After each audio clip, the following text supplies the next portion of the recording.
queridos irmãos, que a graça e paz de Cristo seja convosco. Amém? Que Deus os abençoe. É um prazer estar mais uma vez com os nossos irmãos, servindo ao Senhor, não é? Pastor, agradeço pelo carinho, pastora. A pastora ligou para nós, chamou as 2 vezes, eu estava num compromisso, né? A gente assumiu aí a responsabilidade de uma pizzaria e virei pizzaiolo, não podia sair mais.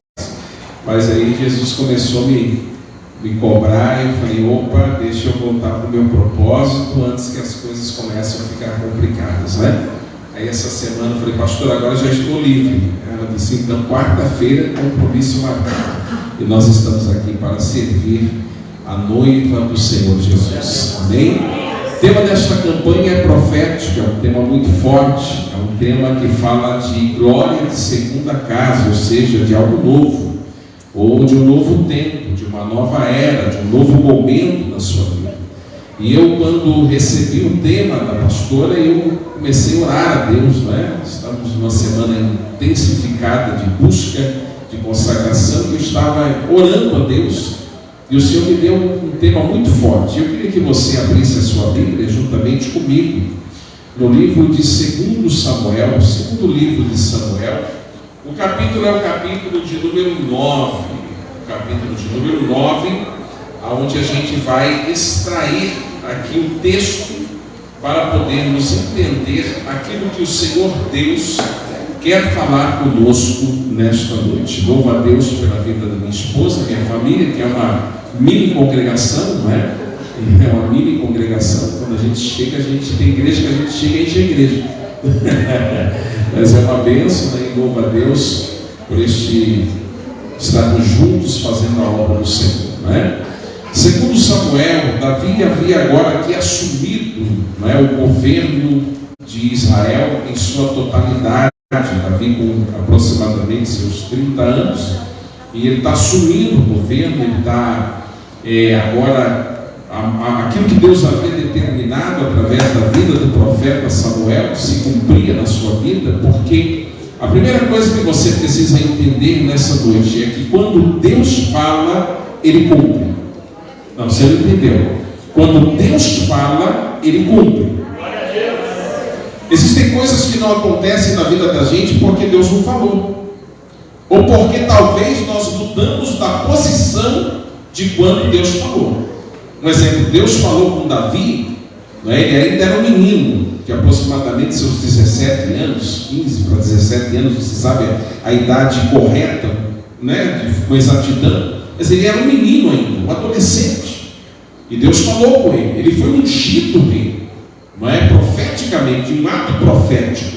Era um ato profético, mas era Deus falando. Então, quando Deus fala, se cumpre. Davi não mudou de posição, porque qual era a posição? Já que estamos falando de adoração, qual era a posição do menino Davi? Adorador. Davi era um adorador, não é? E ele não mudou de posição. Você não vai ver em momento algum. Davi só teve o seu deslize, a sua falha, o seu pecado, que pagou um alto preço por isso, mas do pecado dele, do sofrimento dele, ele ainda gerou um louvor de adoração a Deus, não é? Às vezes a pessoa, quando erra ou quando falha, ela já quer abandonar a igreja. Jesus não quer saber mais de nada. Davi não, ele transformou a sua aflição, a sua dor em adoração. É só você ler o Salmo 51, você vai entender o que eu estou falando. Davi está no auge da aflição, do sofrimento por ter pecado contra Deus, por ter cometido um pecado, e ele transforma isso num salmo que está na Bíblia, Salmo 51, onde ele fala para Deus. Escuta aqui que Davi fala para Deus, entenda isso. Ele fala: Deus, se o Senhor quiser tirar o reinado, tira. Se o Senhor quiser tirar o poder que eu tenho, tira. Se o Senhor quer me tirar a coroa, tira. Se o Senhor quer me tirar o dinheiro, tira. Se o Senhor quer me tirar o nome, pode riscar o meu nome. Só tem uma coisa que eu não aceito que o Senhor tire da minha vida: não retire de mim o teu espírito. Aleluias. Então Davi está ensinando para mim e para você que nós podemos perder qualquer coisa neste mundo. A única coisa que nós não podemos perder é a presença de Deus em nós. E se estamos nessa posição e Deus falou, Ele vai cumprir as suas promessas. Amém? Aí vamos à Bíblia Sagrada. E disse Davi: há ainda alguém que ficasse da casa de Saul, para que lhe faça bem por amor de Jonatas? E havia um servo da casa de Saul, cujo nome era Ziba, e o chamaram que viesse a Davi, e disse-lhe o rei: és tu Ziba? E ele disse: servo teu. E disse o rei: não há ainda algum da casa de Saul, para que use com ele de beneficência de Deus? Então disse Ziba ao rei: ainda há um filho de Jonatas, aleijado de ambos os pés. E disse-lhe o rei: onde está?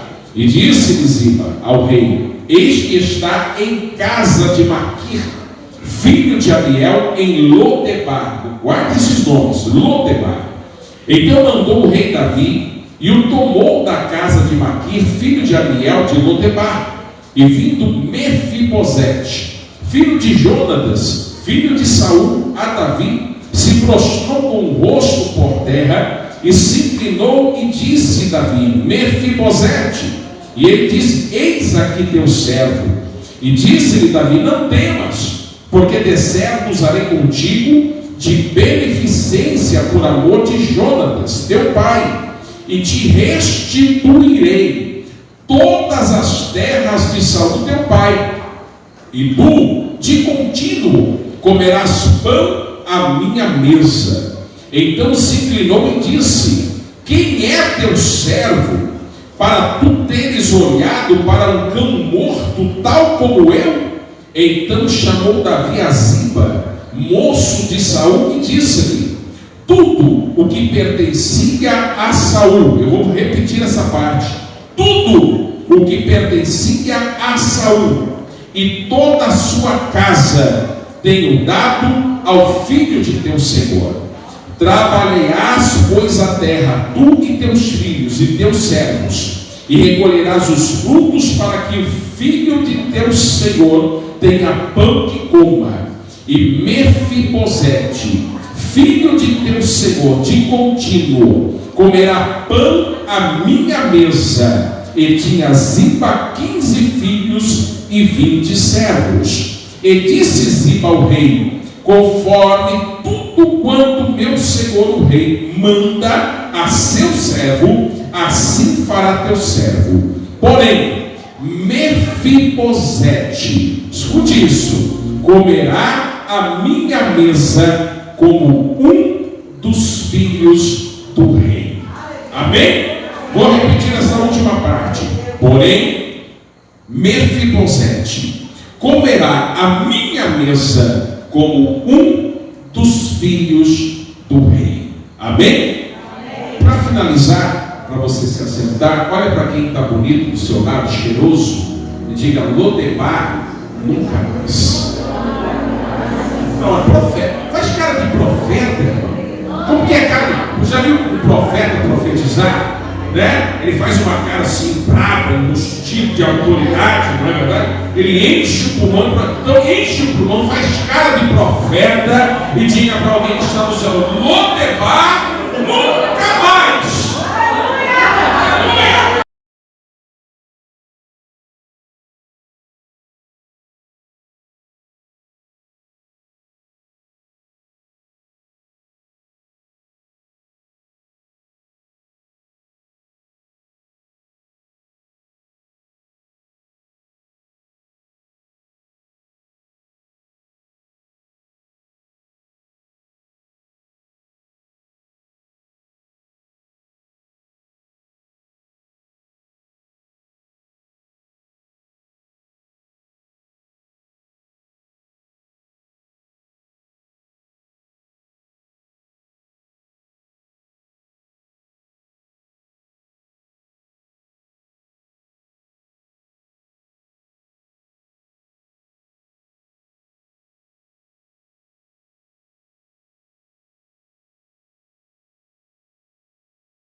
está ordenado morrer uma só vez, vindo depois disso o juízo.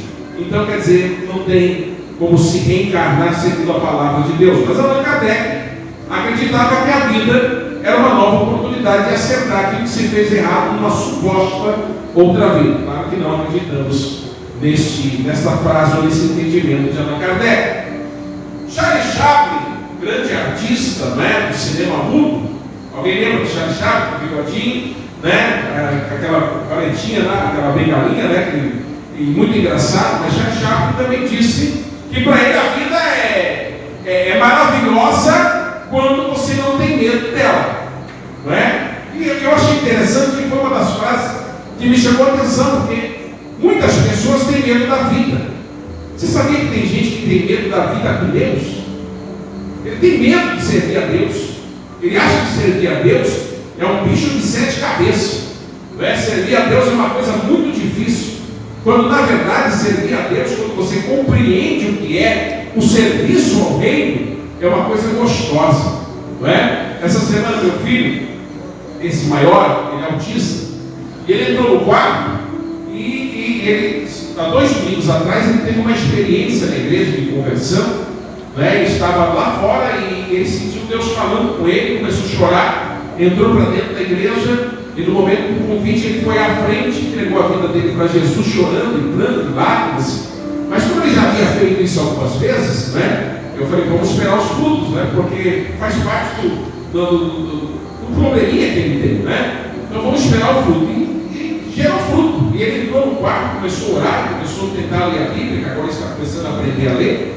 E ele começou, ele fez um vídeo, e esse vídeo está repercutindo na internet, né? Pastores sendo tocados pelo vídeo que ele fez. E uma das coisas que ele falava assim: Deus é poderoso, Deus é forte. Não é? E ele foi frisando isso de uma forma que muitas pessoas foram tocadas, não é? Pela frase do poder que o nosso Deus tem. Não é? Então, não tenha medo de servir a Deus. Servir a Deus é algo gratificante quando você compreende à luz da palavra o que é servir, não à luz da religião. Porque a religião impõe em Deus, não é, pastores? E às vezes até eu tenho medo dele. Eu disse uma frase no meu Facebook um tempo atrás: se o Deus que algumas pessoas pregam fosse verdadeiro, eu jamais entraria numa igreja, não é? Porque é um Deus tirano, um Deus mau, um Deus bravo que está esperando a gente errar para bater na gente. Não que Deus não é justiça, não que Deus não tenha o seu momento de repreensão, mas a essência de Deus é amor, a essência divina é amor. Não é? Então servir a Deus é algo gratificante. Então não tenha medo. Como Charles Chaplin diz, a vida ela é maravilhosa para quem não tem medo dela, não é? Aí tem um quarto personagem falando de vida. Depois você vai entender por que eu estou introduzindo o assunto de vida. Tem um quarto personagem que ele diz assim: eu sou a vida. Ele diz: eu sou a vida.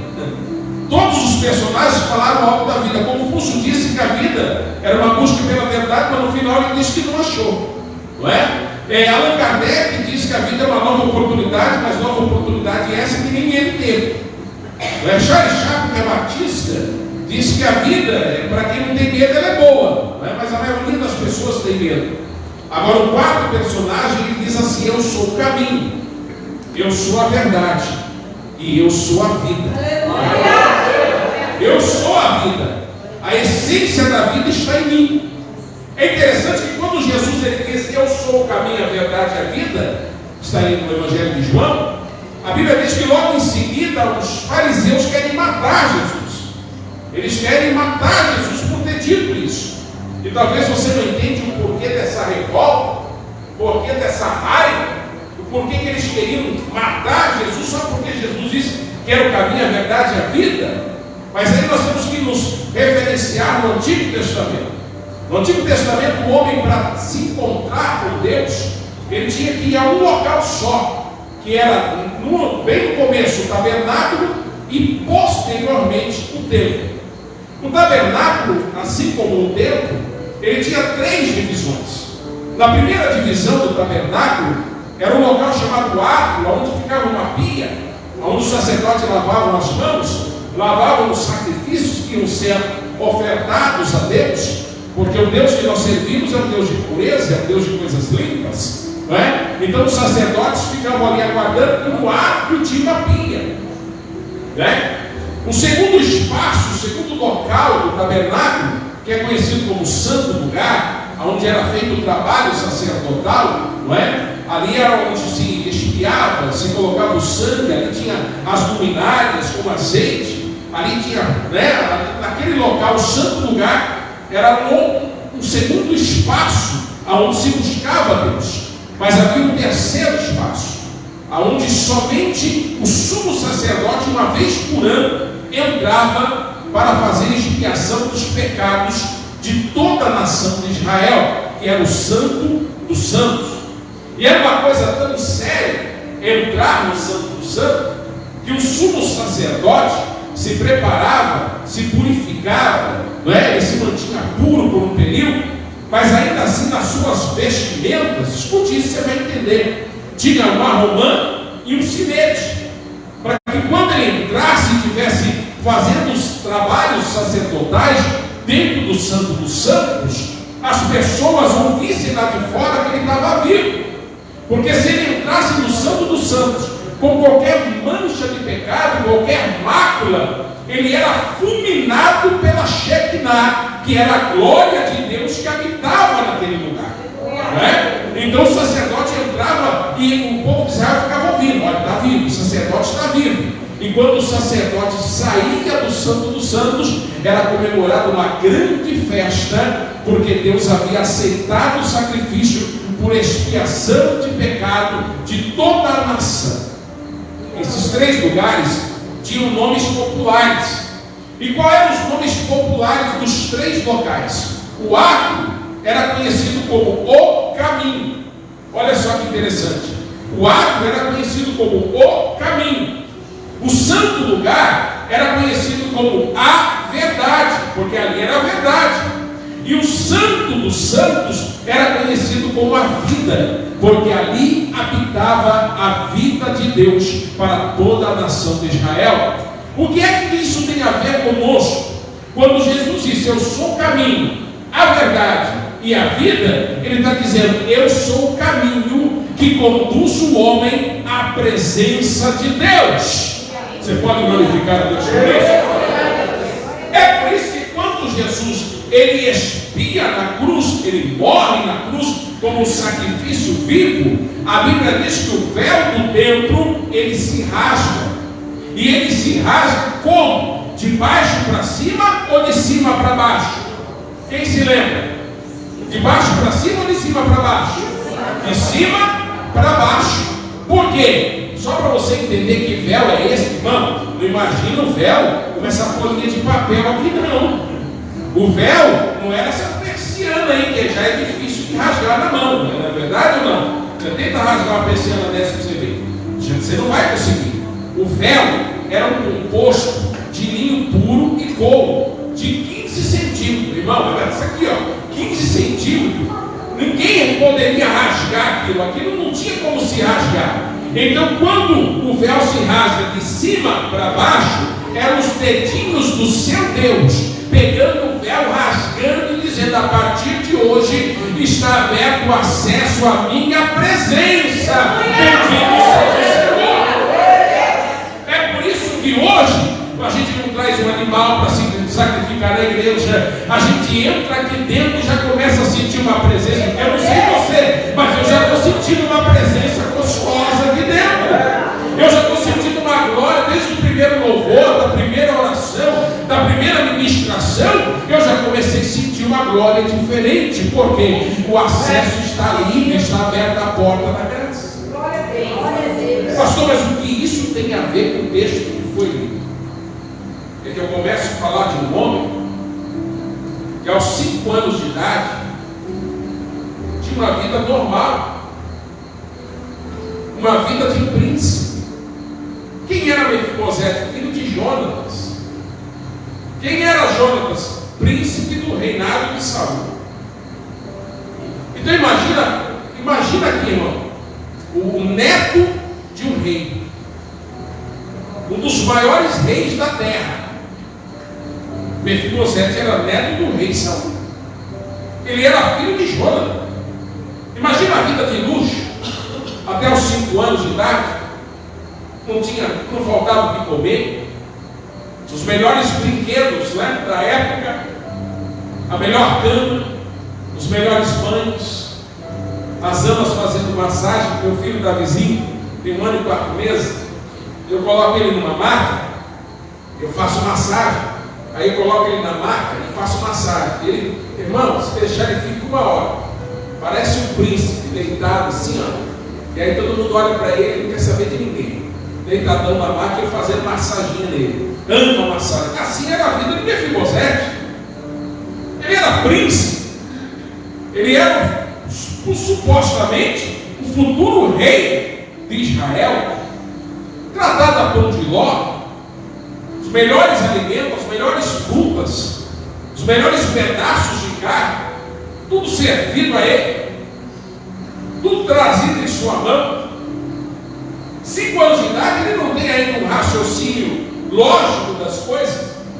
Ele tem um raciocínio básico. Uma criança de 5 anos tem um raciocínio básico, mas ele sabe o que é ser bem tratado. Ele sabe o que é não faltar o que comer, não é? Você já viu? Alguém aqui já foi cidade grande? Capitais? Já viu criancinha pedindo comida?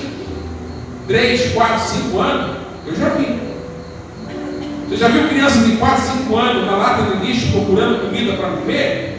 Se você nunca viu, vai numa capital que você vai ver. Eu já vi. Pela misericórdia de Deus, ainda parei carro, dei marmita, fiz o que eu pude.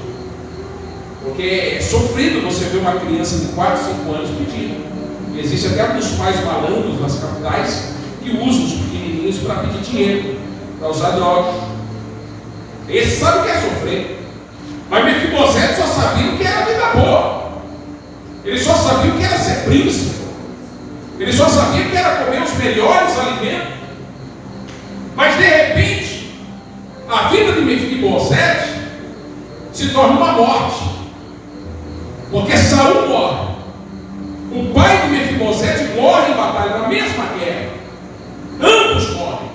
E o pior, o reinado de Saul, que havia sido rejeitado por Deus, é tomado pelos filisteus. A arca de Deus, que representava a presença de Deus, é levada. Aqui é outra mensagem, só quero citar para você entender. E quando Mefibosete está lá em casa, quem sabe brincando com seus brinquedinhos, a sua ama o cuidando, que a Bíblia diz que ele tinha uma ama. O que é uma ama? Ele tinha uma babá 24 horas. Está entendendo isso? Uma babá 24 horas que cuidava dele. E ela não era paga, ela era dele. Ela era propriedade do príncipe. Então ela tratava ele com o melhor mimo da época. Assim era a vida de Mefibosete.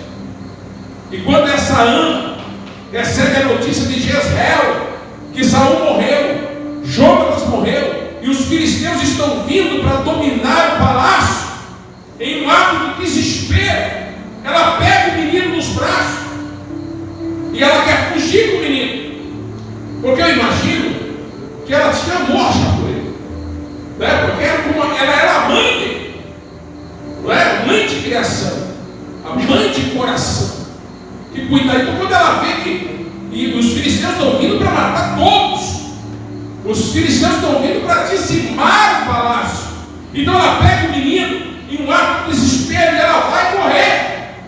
E quando ela começa a correr em desespero, ela pica e ela derruba o menino de 5 anos.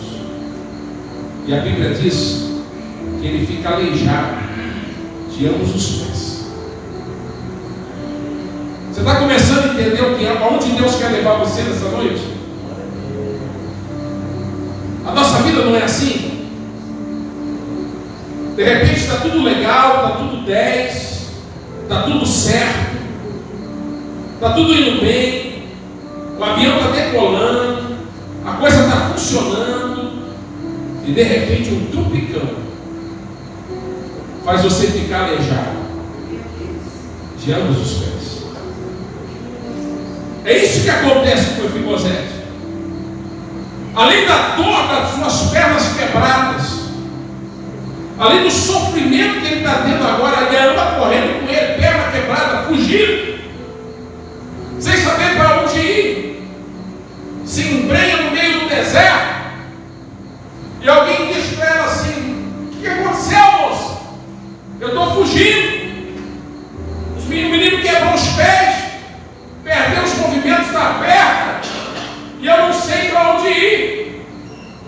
Aí alguém diz para ela assim: olha, tem uma cidade ali, se a senhora seguir reto nesse deserto, tem um buraco, logo ali à frente, chamado Sem Pasto, porque o lugar é tão seco, o lugar é tão ruim, que nem pasto brota lá.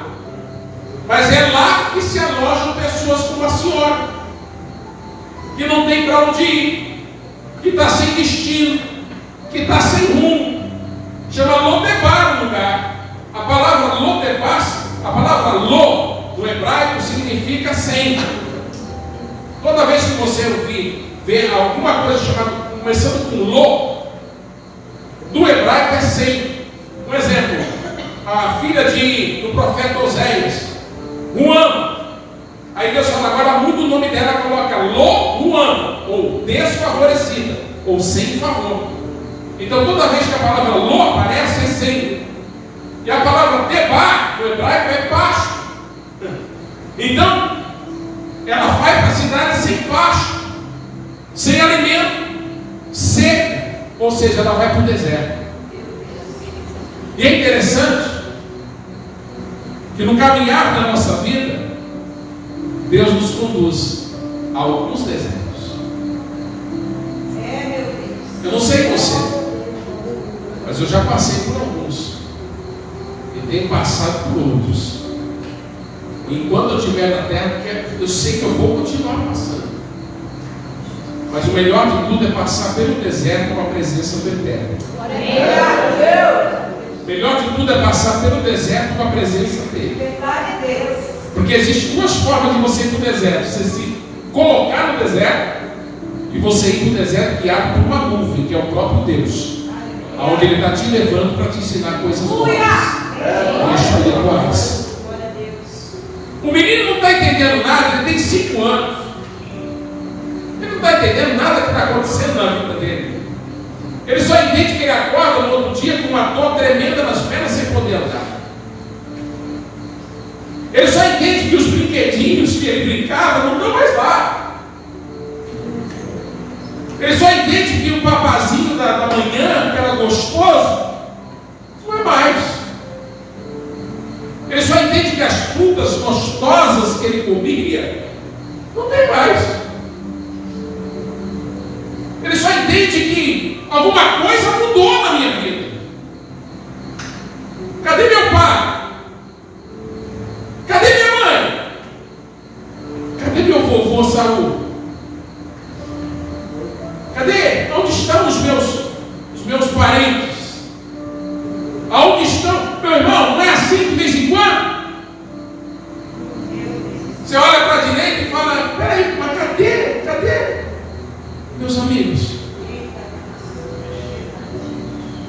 Cadê meus parentes? Cadê as pessoas que falavam assim, ó, TMJ nas suas postagens? Os maiores fakes da história.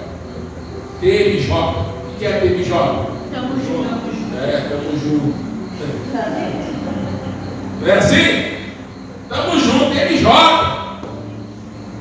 Tá junto no dia do churrasco. Meu Deus. Tá junto no dia da bonança. Tá junto quando você está com a mesa farta, tendo que oferecer. Né? Tá junto quando você tem alguma coisa boa para dar, um bom cargo, uma boa posição. Tá junto quando sabe que você pode influenciar lá na empresa e fazer ele mudar de posição na empresa. Mas na hora do deserto, cadê o TMJ? Tchau. Na hora do deserto, o TMJ está onde? Na hora que o vento sopra, na hora que as suas pernas é quebrada, Na hora que você tem que se arrastar. Meu Deus! Porque Mefibosete, antes, quem sabe, gostava de jogar a sua bolinha. Eu imagino que já não tem comido bola, já no negócio do tempo da vida.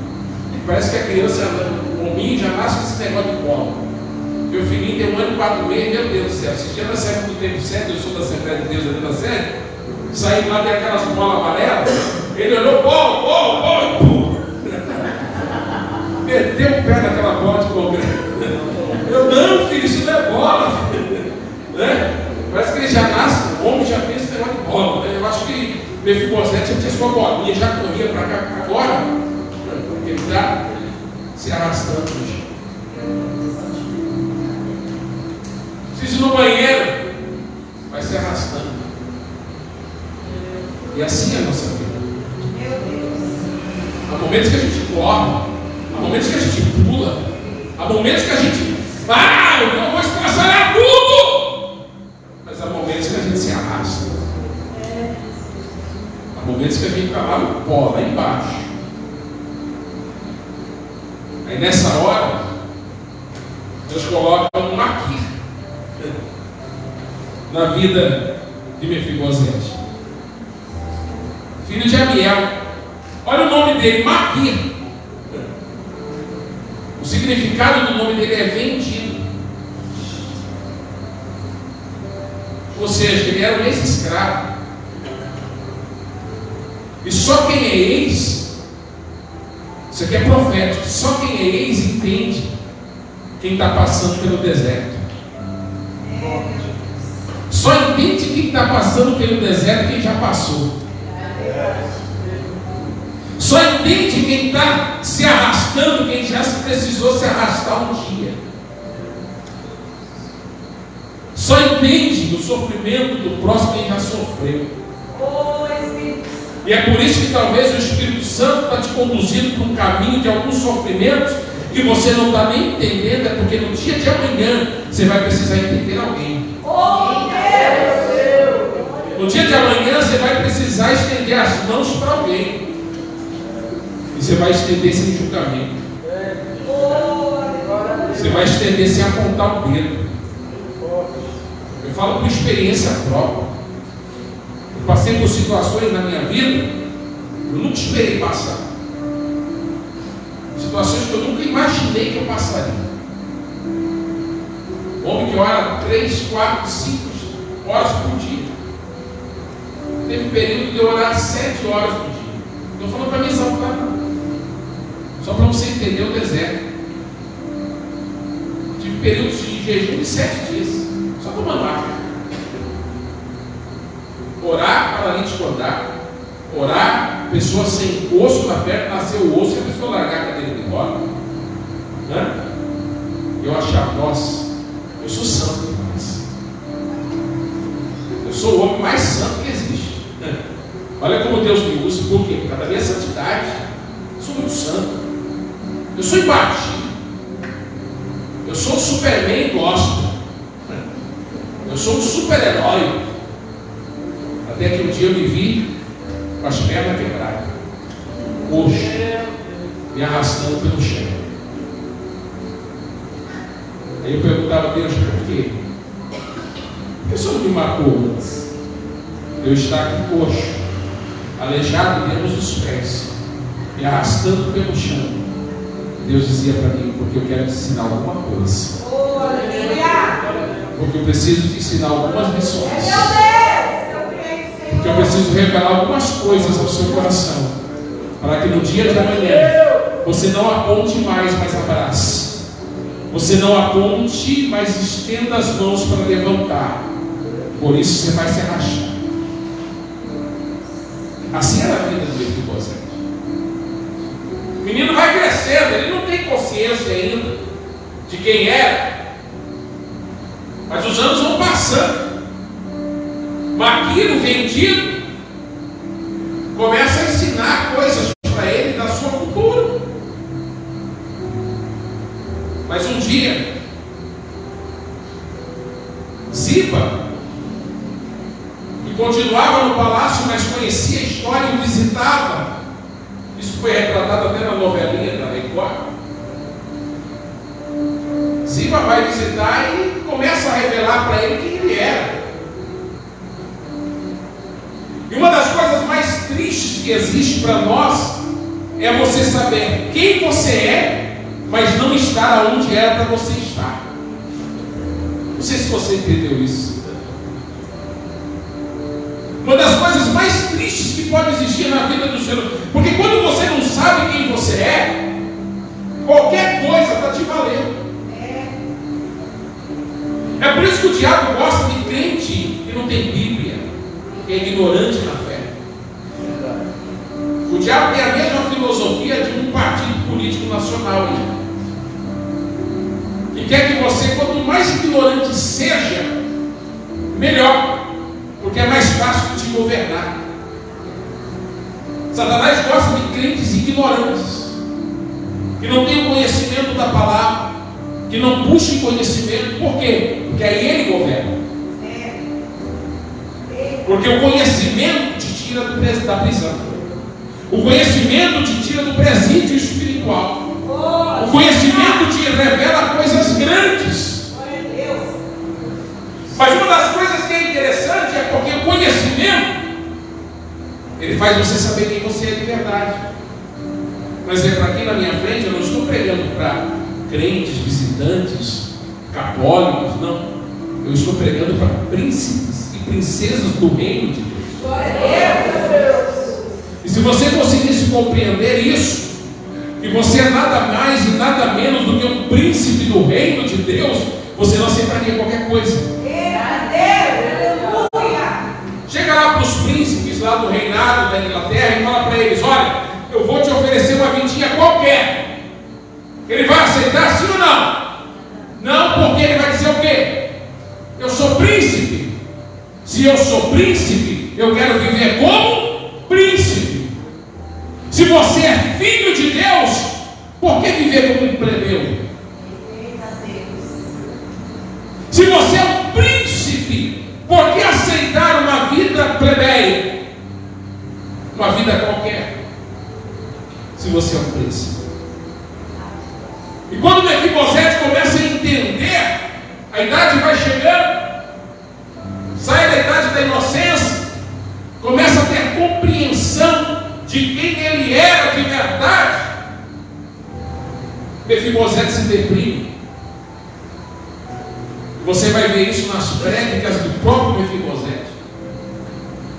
Porque você está no lugar que não era para você estar, te deprime. Deus está falando com pessoas aqui agora. Sabe por que tem pessoas que estão depressivas? Porque estão em Lodebar, quando na verdade era para estar no palácio. Não, eu vou falar de novo, traduzindo mais de uma forma mais tranquila para você entender. Era para você estar na provação, quando na verdade era para você estar vivendo os propósitos de Deus para a sua vida. Mefibosete se deprime. Eu imagino ele perguntando para Ama: me conta aqui, mas eu andava? Ela disse: sim, você andava.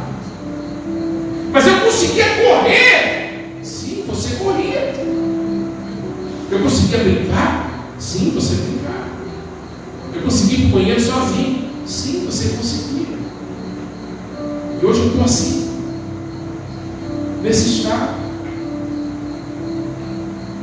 Quer dizer que então eu era príncipe de um reino. Quer dizer então que eu era um futuro rei de Israel. E hoje eu estou aqui em Lodebar, nesse buraco sem baixo, nesse deserto. Eu sei que o Espírito Santo está falando ao Senhor. Eu estou pregando a alguns Mefibosetes aqui nessa noite, que sabem que estão exatamente em Lodebar, quando na verdade eram para estar sentado na mesa do rei.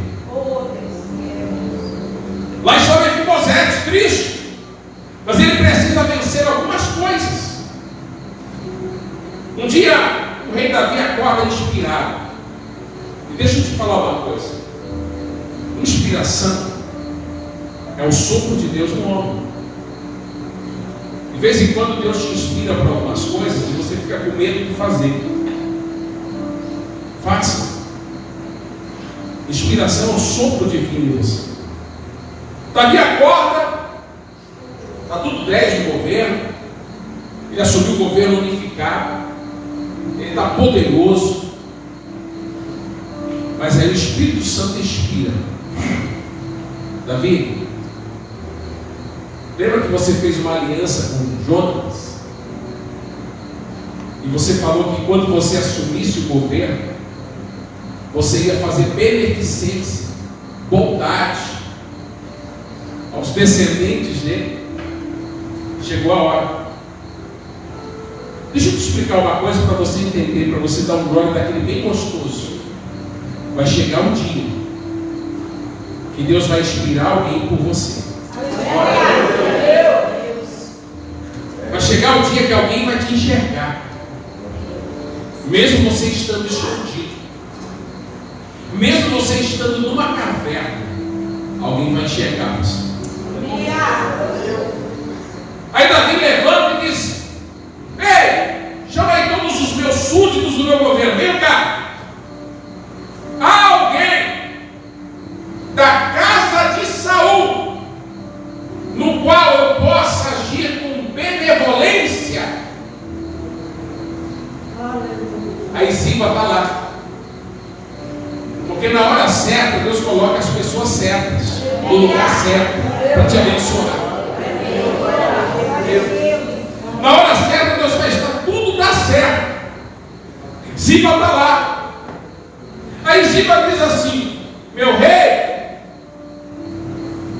eu vou falar para o senhor, tem um rapaz, inclusive esse rapaz, ele é filho daquele que era seu amigão, Jonas. Ele é neto de Saul. E ele está escondido.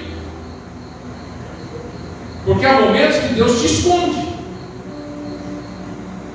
Há momentos que Deus te reserva. Há momentos que Deus te coloca num lugarzinho que na hora certa Ele vai te revelar. Aí Ziba fala isso, Davi diz: então chama ele, mas aonde que ele está? Aí Ziba diz: eu tenho que só explicar um negócio para o senhor.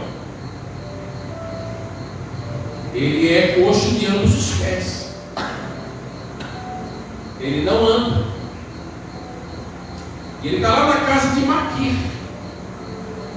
filho de Amiel, num lugar chamado Sem Pasto, lá no deserto.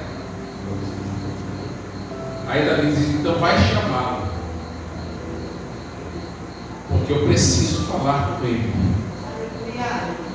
Porque vai chegar a hora que Deus vai te chamar, porque Ele precisa falar com você.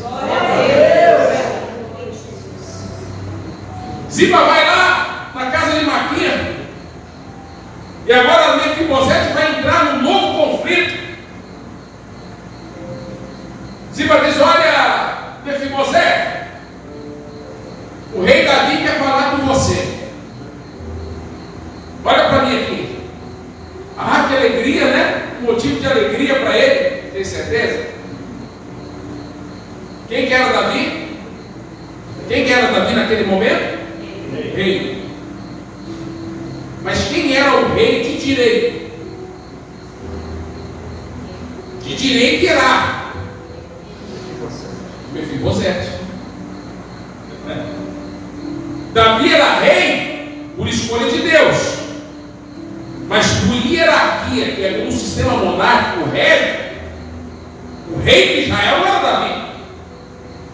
O rei de Israel, hierarquicamente falando, era Mefibosete. Agora o rei atual descobre que o rei hierárquico está vivo. Ah, mas ele é aleijado, mas é rei. Ele é coxo de ambos os pés, não importa. Ele é um rei por hierarquia. E agora é motivo de alegria ou de preocupação? Por que ele está me chamando? Será que o Papa é de amigo? Ou será que ele quer me decapitar? Para que jamais se levante um novo rei em Israel. E agora? Ah, mas eu conheço Davi. Mas Mefibosete eu não conhecia. Só sabia quem era. Sabia que ele era o rei. Mas o rei hierárquico era ele. Então Mefibosete ele tem que vencer 3 coisas para ele voltar para o centro da vontade de Deus. Primeira coisa que ele tem que vencer: o medo. Primeira coisa que ele tem que vencer é o quê? Medo. Primeira coisa que você precisa vencer para voltar para o centro da vontade de Deus na sua vida é o medo. Aleluia! Muita gente é bloqueada por causa do medo. Ele não avança por causa do medo. O medo faz ele parar. Medo é um negócio tão terrível, irmão. Eu não sei vocês, mas eu, quando era criança, eu era muito medroso. Sempre fui muito. Minha esposa, ao contrário de mim, ela é muito corajosa, desde criança. Ela conta as coisas. E eu sempre fui muito medroso. Minha mãe, eu me lembro que eu deitava assim quando apagava. Minha mãe queria que eu apagasse a luz. Ô Jesus, que prova apagar a luz. Aí eu apagava a luz, irmão, e eu ficava debaixo da coberta assim, calor, eu suando, a pingava de suor. Isso com meus 9, 10 anos. E aí eu começava a ver coisa. Começava a ver, chegava gente do meu lado, passava gente perto de mim, e eu debaixo da coberta. Ai meu Deus. Porque o medo faz você ver coisas que não existem. Tem gente que vê coisas que não existem. Você lembra da história de Jesus? Só um parênteses aqui. Os discípulos estão numa tempestade no meio do mar, o barco está quase afundando. Aí quando Jesus está indo para socorrer eles, escuta isso. O que é que eles gritam? É um fantasma. Irmão, judeu, conhecedor da Torá, da lei, vai acreditar em fantasma? Eles acreditaram.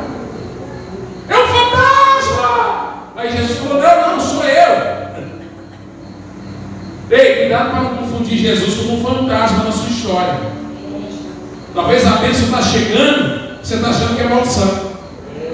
Talvez a bênção está chegando, você está achando que é um fantasma. Não, irmão, é Jesus chegando na história da sua vida. Aleluias! Então ele tem que vencer o medo. Medo de perder a cabeça, de morrer, puxa, de quebrar as pernas. Agora quer arrancar meu pescoço. Mas ele vence o medo. Segunda coisa que ele tem que vencer é os traumas. Porque aonde é que ele tinha quebrado as pernas? Quem lembra? Onde é que ele quebrou as pernas? No palácio. Saindo do palácio. E agora o rei está chamando ele para ir aonde? No palácio. Ele tem que vencer os traumas. Ele vai ter que passar por um lugar que ele já passou. Ele vai ter que ver o degrau que a ama dele caiu e quebrou as pernas dele. Ele vai ter que voltar a viver agora num lugar que era dele, que agora não é mais. Os traumas. Quantas pessoas sofrendo com traumas? Quantas pessoas paralisadas por causa de traumas? Quantas pessoas bloqueadas na vida? Nada dá certo na tua vida, por quê? Porque quando está chegando a hora das coisas acontecer, o trauma te bloqueia, o trauma te paga. Quantas titias, né, que não casaram por causa do trauma do primeiro namoro? Quantos titios não querem mais casar por causa do trauma do primeiro namoro, do primeiro paixão? Aí bloqueou, parou. Trauma é uma coisa terrível. Mas eu conheço um Deus que cura traumas. Eu conheço um Deus que está aqui nessa noite querendo curar você de todos os traumas que estão te bloqueando na sua vida espiritual. É esse Deus que eu vou pegar. Mefibosete agora tem um trauma, mas ele tem que superar o seu trauma. E a terceira coisa que Mefibosete tem que superar são os seus complexos. apresenta diante de Davi. Olha a visão, escuta isso, irmão, isso aqui é profético. Olha a visão que Mefibosete tem de si próprio. O rei fala para ele assim: fica tranquilo, ele se apresenta, fica tranquilo, não vou te fazer mal, eu vou te fazer bem, te trouxe aqui para te fazer benevolência. Aí ele olha para Davi e diz assim: fazer benevolência para um cachorro morto, que nem eu. Você consegue entender o nível emocional que esse moço estava? Ele se considerava um cachorro morto. Se fosse ainda um cachorro, estava valendo, né? Cachorrinho puro, alegre. Ele disse assim: mas um cão morto, que nem eu, o senhor quer fazer benevolência para mim? Há momentos nós estamos assim emocionalmente. Deus fala com você numa conferência profética, usa o pastor, usa a palavra, usa o pregador. Aí você deve dizer: eu, um cão morto. E Deus fala: eu vou te usar. Aí você diz: eu, um cão morto. Eu vou te levantar. Aí você diz: eu, um cão morto. Você vai andar na terra. Eu, um cão morto. E Deus lá do céu dizendo: cão morto para você. Para mim tu é profeta. Para mim tu é vaso. Para mim tu é instrumento que eu vou usar na terra ainda. Para mim tu é um escolhido. Tu é um vaso escolhido que eu quero usar. Então Deus, Ele quer que você lute para vencer os seus complexos. Aí eu não tenho coragem de pegar o microfone, não, vai ter. Aí eu não tenho coragem de evangelizar, vai ter. Eu tenho medo, eu sou tímido. O céu não é para tímidos. O céu é para corajosos. E Deus vai te dar coragem. Deus vai te dar ousadia. Deus vai te dar intrepidez. Deus vai te dar força. Deus vai te dar autoridade. Deus vai te dar unção. Deus vai te dar poder. Deus vai te dar graça. Para que onde você passar, o cheiro da glória de Deus se manifeste através da sua vida. Aleluia! Eu estou sentindo a unção de Deus aqui. Ele vence seus complexos. Aí quando ele vence tudo isso, porque entenda uma coisa, irmão: Deus só vai agir depois que você se mover. Mefibosete podia dizer para Ziba: Ziba, fala que quando você chegou aqui eu não estava mais, eu vou fugir. Sim ou não? Igual você está fugindo de Deus. Não é? Igualzinho você está fugindo de Deus. Fala, Ziba, que quando você chegou aqui eu já não estava mais. Você é meu amigo, né, Ziba? Você é meu amigão, né? Então fala que eu não estava mais, que eu já tinha opinado. Já estava longe, que eu vou fugir, que ele quer me matar. Ele podia ter dito assim: eu não vou. Só isso, não vou. Se ele quiser matar, vem me matar aqui, mas eu não vou. Sim ou não? Não é igual você fala para Deus: não vou. Deus fala: mas não vou fazer. Ora, não vou orar. Jejua, não vou jejuar. Vai fazer um trabalho em tal lugar, não vou fazer. Igualzinho. Sabe o que acontece com pessoas que falam não para Deus? O que acontece na vida dessa pessoa? Ela fica aleijada, vai para a cadeira de roda. Não, simplesmente não acontece nada. Eu não vim pregar aqui o Deus que aleja, o Deus que mata. Isso não existe, isso é ficção científica. Isso é alegoria. Nunca vi isso na Bíblia. Eu vim pregar aqui sobre um Deus que, se você não se mover, simplesmente não vai acontecer nada na sua vida. Agora, talvez você não entendeu o que eu disse. Eu disse que não vai acontecer nada. Vida material? Nada. Vida emocional? Nada. Vida sentimental? Nada. Prosperidade? Nada. É como que Deus dizendo assim: não quer? Viva sozinho. Fique no debate. Fica no teu buraco aí. Fica aí no teu lugar sem pasto, no teu deserto, fica. Agora, se você quiser, se move, que eu vou me mover pela sua história. Se move. Mefibosete fala, eu vou. Com medo eu vou. Porque, irmão, não vem essa conversa que não tem medo. Essa conversa. Mas é homem não tem medo de barata. Mentira. Só que como ele é homem, ele tem que encarar o medo. Na verdade tem nojo, né? Sei lá. Homem não tem medo de rato. Vê um rato para você. Tem medo, mas tem que encarar, porque é homem. Cara, não tem esse negócio que a gente não tem medo, não. A gente tem medo. Mas a gente tem que ter coragem. Coragem não é ausência de medo. Coragem não é ausência de medo. Coragem é enfrentar o seu medo. Está entendendo? Então Deus está buscando um pouco de coragem. Deus quer que você enfrente os seus medos. Mefibosete está cheio de medo. Imagina o pastor Eli, tremendo. Mas sei lá o que vai acontecer, mas eu vou. Ele vai. Ele vence os traumas. Ele supera os seus complexos e ele vai. Aí quando ele está na presença de Davi, Deus fala, Mefibosete, como você se moveu, como você veio, como você entendeu, como você aceitou, como você saiu do deserto, saiu do buraco, eu vou começar a agir pela sua vida. Amém. E agora vem a revelação para a gente finalizar. Aí Deus fala, agora eu vou agir por você. Aí Deus começa a soprar no coração de Davi, porque, irmão, quando chegar, você se moveu, só espera. Deus vai começar a se mover pela sua história. Se move que Deus vai se mover por você. É o que John Wesley, o grande pregador, disse: os céus são movidos pela terra. Quando você se movimenta, Deus se movimenta. Lembra de Moisés? Senhor, o povo está murmurando, estou aqui na beira do deserto e tal. Moisés, diga ao povo que marche. Quando vocês marcharem, eu vou agir.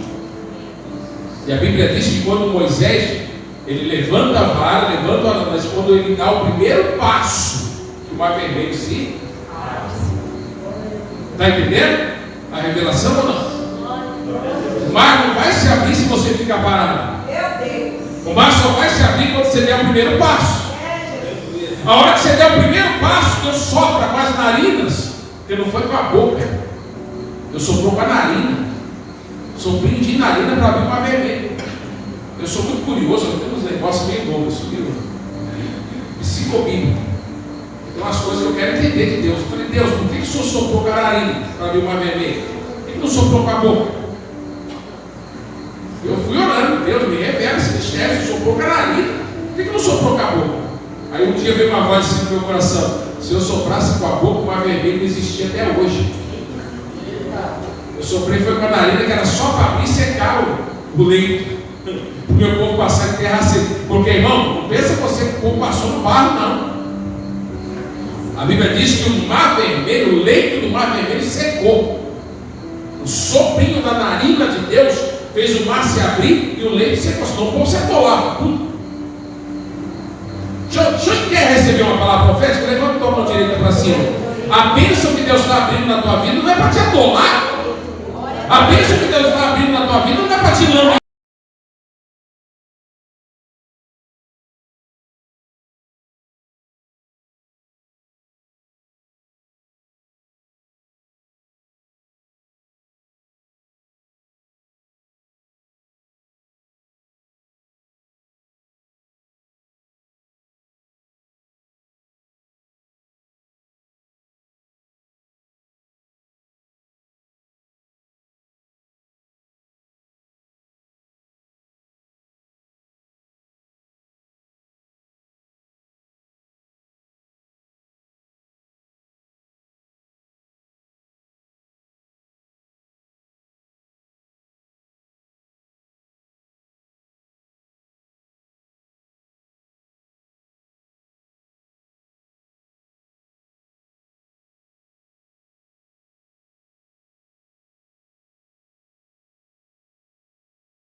Aí, segunda coisa que Deus dá para ele, Deus dá honra.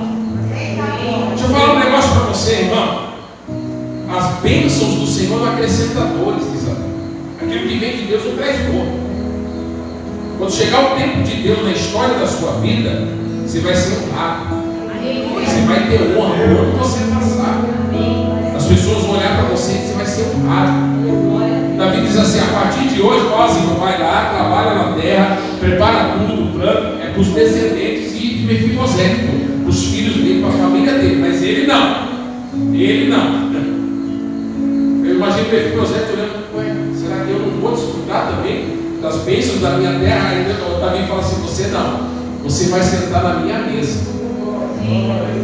Você vai sentar na minha mesa todos os dias. Você vai comer do pão que eu como, você vai beber do vinho que eu bebo, você vai comer da carne que eu como, você vai comer da carne. Ai, você tem que entender, não está qualificando. A partir de hoje, Mefibosete, você tem que estar na mesa real.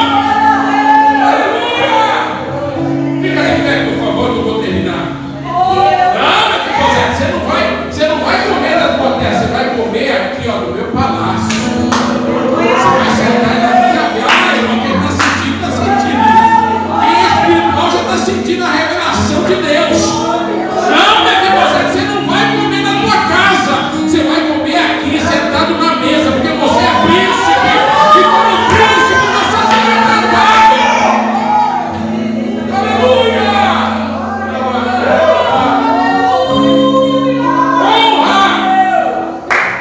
Levante a tua mão que eu vou profetizar. Está chegando o tempo de honra na sua vida. Está chegando o tempo de você ser honrado. Das pessoas olharem para você e te ver como um príncipe, te ver como uma princesa, porque Deus vai te colocar na mesa do palácio. Aleluia!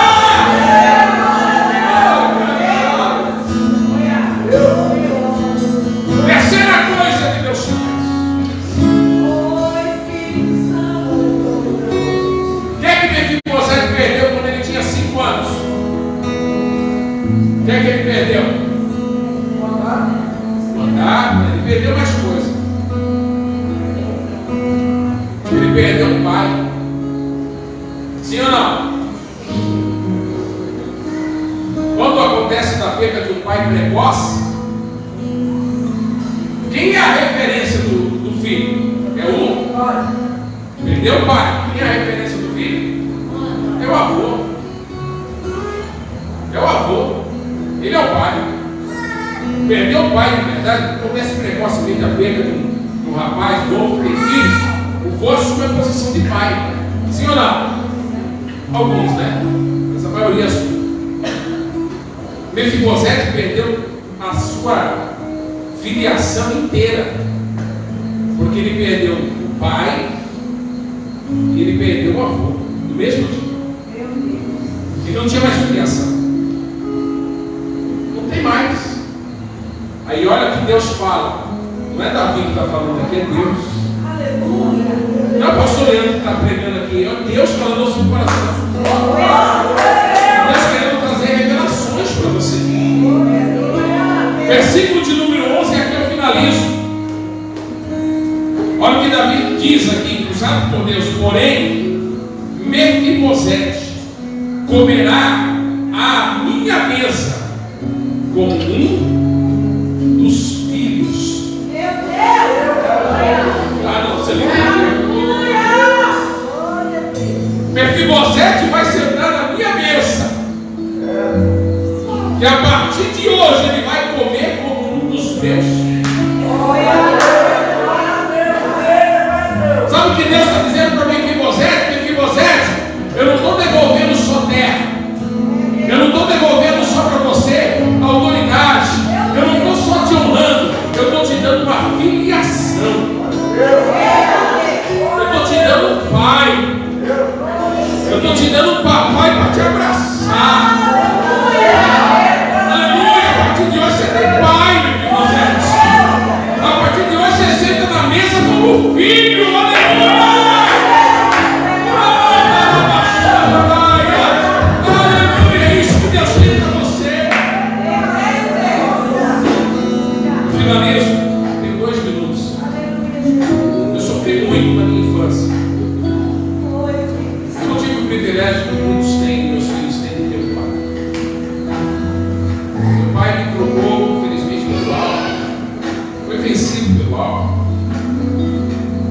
6 anos de idade, minha mãe disse para ele o álcool com a família. E ele disse: eu prefiro o álcool.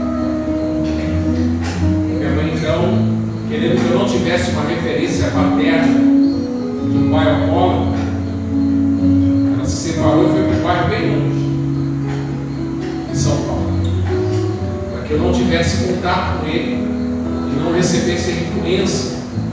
Até os 9 anos de idade, 10 anos, ela queria me manter longe dele. Depois, quando eu tinha 9 para 10 anos, eu fui conhecê-lo, eu não conhecia o pai. E aí minha mãe me levou, pegamos um táxi, Fusquinha, e nós fomos no Ipiranga, São Paulo. Eu me lembro que a gente foi no bar. Eu falei: meu pai deve ser dono de bar. Eu sempre digo que meu pai tinha dono de bar. Minha mãe estava levando a gente no bar. Chegamos no bar e ele falou: o Didi está aí? Aí o dono do bar falou: não, o Didi não frequenta aqui mais há anos. Aí ela falou: eu acho que ele está frequentando o bar tal. Aí eu comecei a entender: frequentando, será que meu pai não é bom de bar? Será que meu pai é barbeiro? Não sei se meu pai deve ser barbeiro. Aí foi pro outro bar. Aí o rapaz falou assim: não, o Didi não frequenta mais. Ele, agora eu fiquei sabendo que ele está indo no bar do Rato. Aí onde é? Qual lugar assim para botar o táxi? Foi pro bar do Rato. Aí quando chegamos lá, o bar bem grande, tinha que ter esse público e tal. Meu pai debruçado no balcão, embriagado. Eu cheguei: oi pai. Aí ele olhou para mim: quem é você? Eu sou teu filho. Ah, você é meu filho? Ah, Leandro. Nem lembrava o pai do filho. Mas ele é meu pai. Eu cresci sem essa referência paterna. Depois dali tivemos alguns contatos, muito pouco. Depois de convertido, eu trouxe meu pai para morar comigo no Paraná, levei para a casa de recuperação, tentei tirar ele do álcool, não consegui. E 2 dias depois ele voltou, e eu pregando num congresso, recebi a notícia que ele havia falecido. Mas eu não tive uma referência paterna. Isso me fazia falta. Por muitos anos eu indagava. Até que veio a minha conversão quando eu tinha 22 anos, 21 para 22, me converti. E uma das minhas indagações a Deus era essa: Deus, por que o Senhor não permitiu que eu tivesse um pai? Veja os filhos dos pais, é tão gostoso esse negócio, estar com o pai, conversar com o pai, bater um papo, pedir um conselho. Eu não tive isso, como muitos de vocês aqui talvez não tiveram. E aí Deus falou comigo: você não teve, porque você não me conhecia. Você sempre, eu sempre te guardei, eu sempre te protegi, eu sempre estive do seu lado. Talvez você não conseguia me enxergar, mas eu estava do teu lado, te guardando.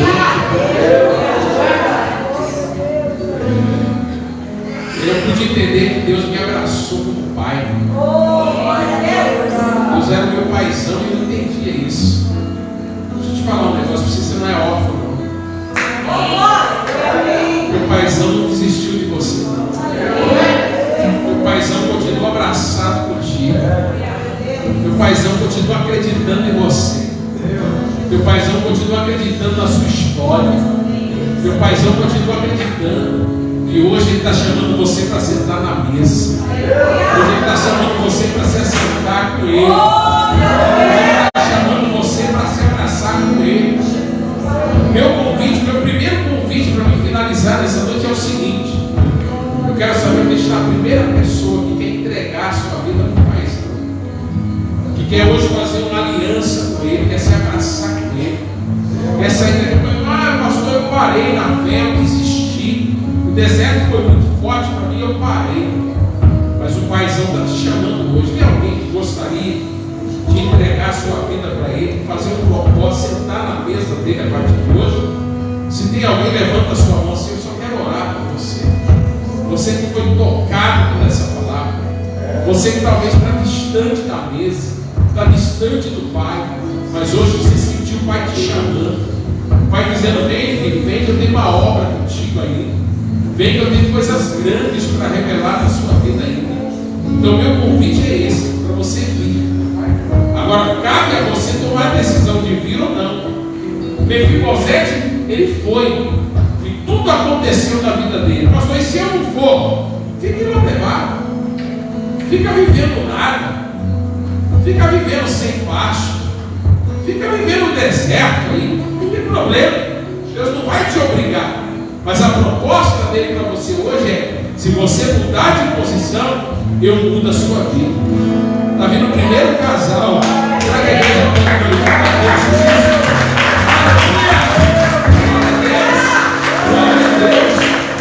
Primeira decisão, eu vou sair de Lodebar. Para onde? Para sentar na mesa do rei. Tem mais alguém que gostaria de tomar essa decisão? Mais alguém que gostaria de sair de Lodebar e dizer: eu quero ir para a mesa do rei. Chega de deserto para minha vida. Chega de sequidão. Chega de vida sem pasto.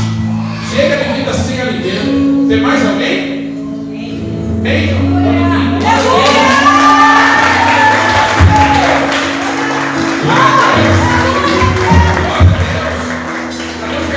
Do lado desse casal, o pastor já foi ali, a pastora já está aqui. Aleluia, amém. Tem mais alguém? Você tem. Você cansou de lutar, você está cansado. Você só está com medo de tomar decisão. Você está só com medo de ir. Ah, mas se eu for, eu perder minha cabeça. Não vai perder, não. Você vai se assentar na mesa. Tem uma mesa preparada para você. É por isso que Davi disse depois do Salmo 23. Ele prepara uma mesa na presença dos meus inimigos. Tem uma mesa preparada. Tem mais alguém para Jesus hoje? Que quer sair de Lodebar? Quer tomar decisão? Eu pergunto pela última vez, porque o Espírito Santo toca no meu coração. Quer mais alguém? Ele está dando uma oportunidade para mais alguém. Venha correndo. Pastor, eu vou fazer a minha parte. Deus vai fazer a dele. Mas ele quer que primeiro você faça a sua. A minha vontade era ir buscar a pessoa pela mão, mas eu não posso fazer, porque Deus não quer assim. Deus quer que você venha, Deus quer que você tome a sua decisão. Aí você vai começar a ver que a partir de amanhã você está sentado na mesa do rei. Você vai comer o pão do rei, vai beber a água do rei, vai beber o vinho do rei, vai comer as frutas do rei. As coisas começam a mudar. Amém? Posso terminar o convite? Posso terminar? Está vindo. Sei que está vindo. Glória a Deus. Vem, isso. Vem. Glória a Deus. Amém? Aleluia. Cadê mais alguém para estar junto ali? Do ladinho. Agora sim. Agora eu vou orar. Mas ainda dá tempo para você vir. Dá tempo ainda. Não é? Os traumas estão te bloqueando. Tem gente sendo bloqueada pelo trauma, mas é muito trauma, já sofri demais. E quer continuar sofrendo? Quer continuar em Lodebar, lugar de sofrimento? Ou quer sentar na mesa do rei? É você que sabe. Glória a Deus. Agora sim. Agora sim.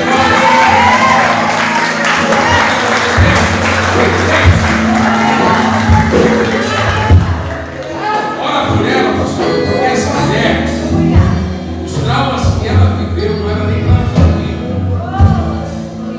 Os traumas que ela viveu não era nem para ela estar viva. Escute isso. É uma revelação de Deus.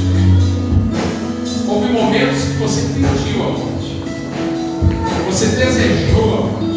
Pelos traumas que você viveu. Mas a partir de hoje, Deus te livra desse trauma. Você vai sair daqui leve como você nunca foi. Você vai sair daqui leve como você nunca viveu. Porque a partir de hoje, você está sentadinho na mesa. Agora eu vou orar por mais alguém. Meu segundo convite, eu tenho que finalizar. É para alguém que saiu da sua chamada, da sua vocação ministerial e está lá em Lodebar sem pasto. Você sentiu que hoje é o dia de você fazer uma nova aliança com Deus na sua vida espiritual. Estou 30 segundos para você chegar aqui para frente. 30 segundos. Você que sentiu que Deus falou com você. Que você tem que sair desse Lodebar que você está vivendo para ir para o palácio, para ir para o centro da vontade de Deus. Amém? Tem 30 segundinhos que eu vou orar. Eu queria que você estendesse as mãos para cá agora. O maior avivamento de uma igreja não é pular, não. Eu gosto de pular, tá? O maior avivamento de uma igreja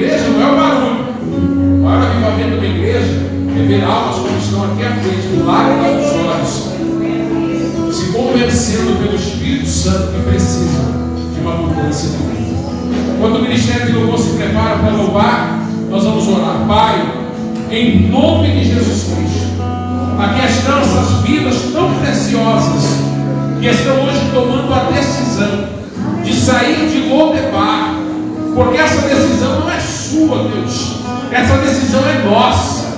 E essas vidas estão saindo de Lodebar para viver uma novidade de vida, para sentar na mesa do rei, para comer a comida do rei, para desfrutar do pão do rei, para beber a bebida do rei, para comer as frutas do rei, para viver assim os mimos do reinado. Que a graça do Senhor visite agora estes corações, trazendo uma renovação espiritual, trazendo uma alegria espiritual. Que a tua presença venha renová-los. Escreve seus nomes no livro da vida, perdoa seus pecados, e que a graça do Senhor esteja sobre cada uma dessas pessoas que estão à frente deste altar. Venha trazer agora a cura, a libertação dos traumas, a transformação